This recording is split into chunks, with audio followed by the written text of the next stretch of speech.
How's it going, everyone? Connor with bullwhips, and today in this video I thought I'd bring you guys a quick tutorial on how to make a pseudo English eye fall hitch. Now really quick, if you guys are new, be sure to hit that subscribe button as well as follow me on Instagram. I'm more active over there because it's much quicker to upload content on Instagram. So put a link in the description for that, as well as a link for my website, caliberwhips.com. If you guys are interested in buying a whip or seeing what's available on my website, on my shop that I have, be sure to check that out. So anyways, back to the topic of pseudo English eyes. What are they? So pseudo English eyes are basically a fake English eye. That's what pseudo means. It means fake. And if you guys don't know what a normal English eye is, an English eye is basically sort of a loop of a fall hitch where you make it and then you add that to your whip. You make the whip normally, but instead of adding all your strands at the beginning and then dropping them as you go, and then ending with 4 strands and then a 4-point fall hitch, which is like 99% of the tutorials on YouTube anyways. A lot of advanced whip makers especially use English eyes. And basically you make the English eye, you add it to your whip that you've already made normally. The only thing different is the overlay. You add that to your whip, and then you add strands as you plait backwards. That's what you do. So for that, I've had people ask me, I'm at the end of my whip, how do you do an English eye? Well, you can't, because you have to make the English eye from the beginning. So that's where this guy comes in. I've said in the past I do not like 4-point fall hitches because they're a hassle. They're not a hassle to make. This is more of a hassle to make, but they're a hassle for fall replacement. Fall replacement is awful with a 4-point fall hitch, or any fall hitch that's made traditionally. I say 4-point fall hitch for ease of illustration with nylon whips, but a lot of other whips are like 8-point fall hitches. I've seen 12-point fall hitches, 10-point, and I say that 10, the number is basically the amount of strands that are in the fall hitch. So this is technically a 4-point pseudo English eye fall hitch. You can make it more if you want to. I don't recommend it, but yeah, this is probably by far one of my most requested tutorials yet, so I thought I'd do a quick video on it. So without further ado, let's get started and show you guys how to make the pseudo English eye fall hitch. Alright, we're ready to do our pseudo English eye fall hitch, and the way we're going to do this is we're going to have a section of core right here. See this core?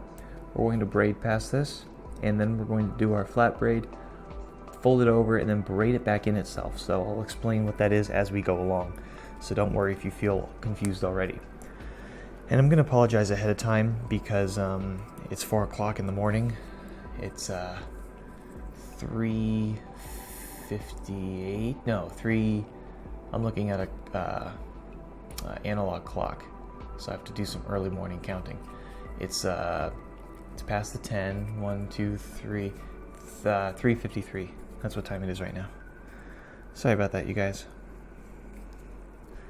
Counting and whip making early in the morning are not my strong. Well, whip making early in the morning is okay. Math is not my strong suit in the early morning. Okay. So the core is about right there. That's where it ended. And we're going to braid about an inch or so, maybe 2 inches at the most. I think that's about good. And the way this is set up actually is set up in like the serpent pattern or whatever, where you have one side a solid color and the other side a solid color. So just thought I'd point that out really quick to you guys.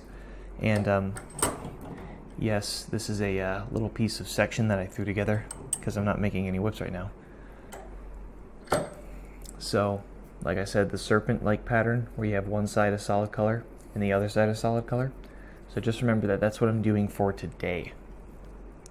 Okay, so our core is about right here, and we braided about an inch past that. So now what we're going to do, this is where the English eye kicks in. We're going to do a flat braid. So the one that went over last was this brown one right here. We're going to take this brown one, we're going to go over it with that, like that. See that? And then we're literally going to transition into a flat braid. You guys see that? See how I just did that? Now I'm into a flat braid. I'll do that one more time in case you guys didn't see. So the strand, or in case you guys didn't really understand what was going on, I'll break it down a bit slower. We have this brown strand right here that went over, the last one to go over. We're going to take the one on top of it, right here, and we're going to go over it like that. We're going to be forming a flat braid here. Might help if I turn the vise in a little bit. So then we're going to take, after we take that one and go over, we're going to take the top red one and go under the red and then over this brown, like that. Now we're into our flat braid. So we're going to go pretty much do this whole under over sequence.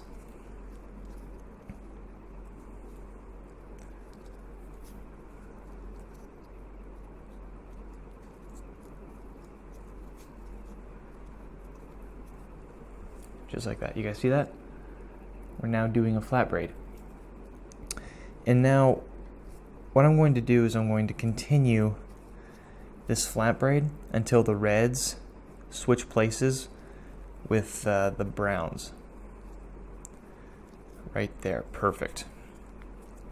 Now this right here is the perfect distance that we need. Right here, this is the optimum distance. And you may be wondering, how long is that? Well, it varies depending on your whip. And the reason why I say that is because right here, this is where we're going to keep it.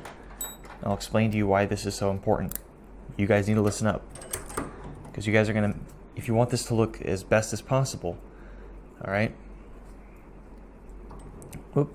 Yeah, see, I messed it up by accident. Yeah, okay. See, like I said, early morning. Okay, now we're done. All right, so we want the browns to be on this side then. My bad. And the reason for that is that you guys see this right here?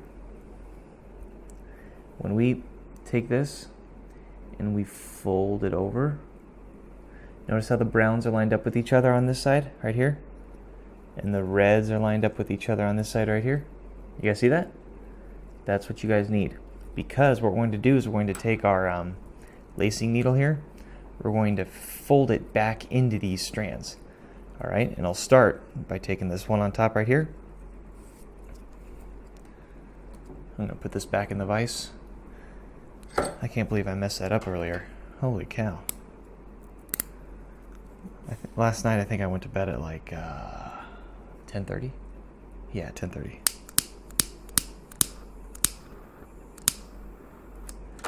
Because I was at a meeting yesterday all day, and that was fun.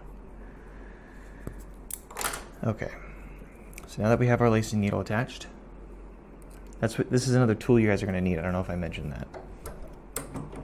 Okay, so we have, you notice where they start?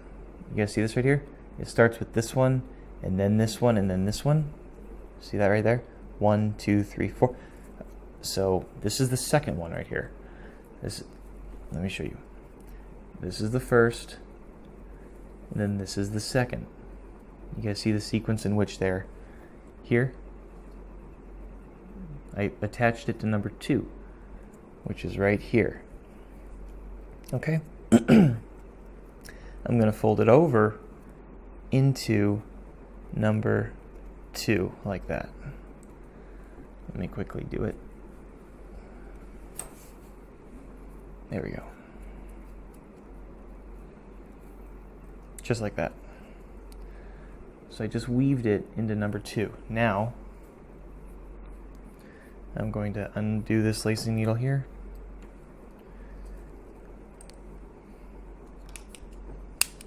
And I'm going to singe this.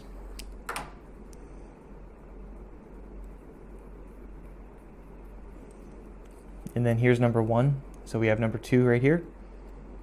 We have number 1 right there. I'm going to take it and weave it into number 1.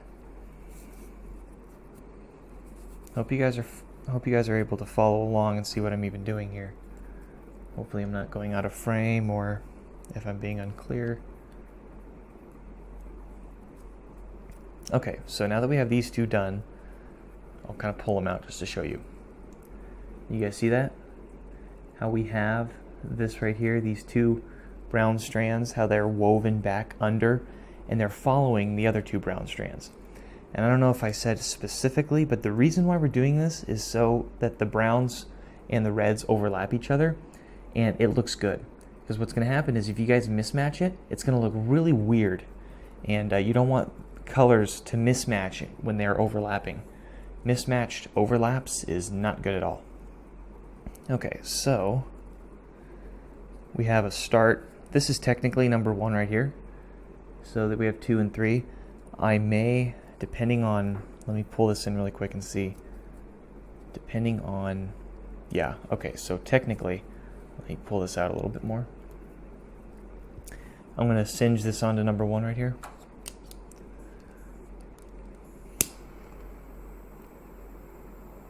And when I say number 1, this is pretty much just the top one relative to the bottom one in the orientation in which I'm holding it. Oop. It might just rip off in a second, but I don't care. Okay, so I'm pretty much going to pull this a little bit tight and see where it best lines up. About right there. Technically, here's number 1, here's number 2. I'm going to feed number 1 in through number 2.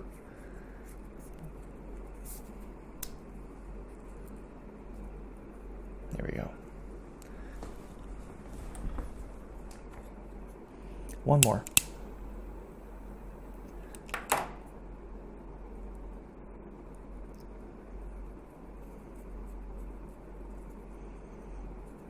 Okay, so we have our last one, and we're going to weave it underneath. So we just did this one right here. We're going to go right to the one next to it. Literally, it's like right on top of each other, so just like that. These red ones, I didn't fully melt them long enough, so they just ripped off of the lacing needle. There we go. So technically, our pseudo English eye is halfway done. I'm going to go through, give everything a slight tug. Now let me grab my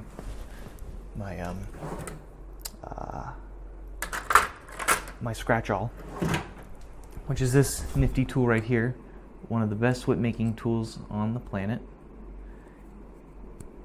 You know, just pick one up at Home Depot for like $4 or something.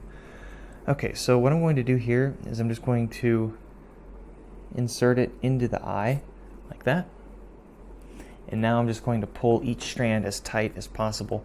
This prevents the hole from collapsing in on itself when you pull everything nice and snug, and it just keeps everything from being super tight. So just in case if you do pull super tight, you have enough room right here. And this is actually a relatively small pseudo English eye. Relatively. That's actually pretty good for my standards right there. That's about good if you can fit one of these in and out. That's about as wide as you'll want it. If it's too big, then it becomes unbearable and cumbersome, so you don't want that. Okay, now you may be wondering, well, what about all these strands right here? Now what you could do is snip them and call them done, but I don't want to do that. So what I'm going to do, and the reason why I'm going to do what I'm going to do, is to make it much, I guess, more symmetrical and a bit more appealing, is I'm going to put my needles back on, and I'm going to just weave them through one or two more. And not only does this add more security, but it also will allow us to kind of taper them out just a tad bit. So I'll show you guys what I'm talking about in a second. Let me see if I can raise it. There we go.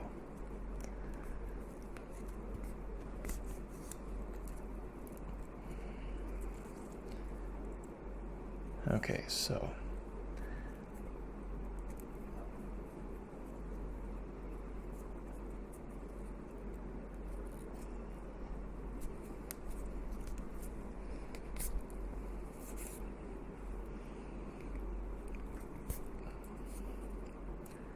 all right, there we go. I'm going to pull everything nice and tight, just like that. Perfect. Now what we've done is not only have we created a pseudo English eye, but we've also tapered out these strands. You guys see that? They're nice and symmetrical, both on each side of each other. They're not like tapered like 1, 2, 3. You know, we kind of, I kind of weaved a few strands back, just enough where they're tapered out like this. This is kind of what you're looking for. Now, if you want to continue this and just keep on going down a bit further for more security, you can. but I don't recommend it because this is about as good as you're going to want it. For two things will keep this secure. Number one, the singeing. We're going to singe these in place, and I'll show you what that entails in a second. And number two, the paraffin wax. If you guys are making nylon whips and you haven't waxed them yet, that's one thing I highly recommend that you do. Waxing a whip is one of the best things you can do to it. So waxing it will also keep that secured. So I'm going to take these right here and just snip them.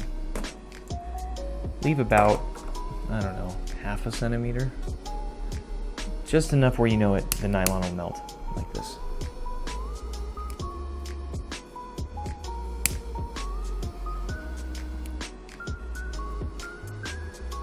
See? That's perfect.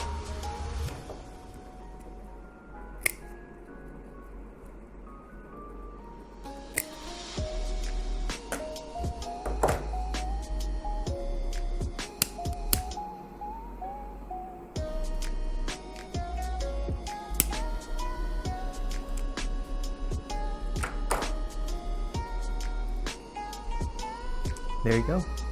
And that right there is how you make a pseudo English eye fall hitch. Turned out pretty well, I'd say. So if you want to go through and kind of take your fall hitch, kind of run it through, move it up and down just a little bit.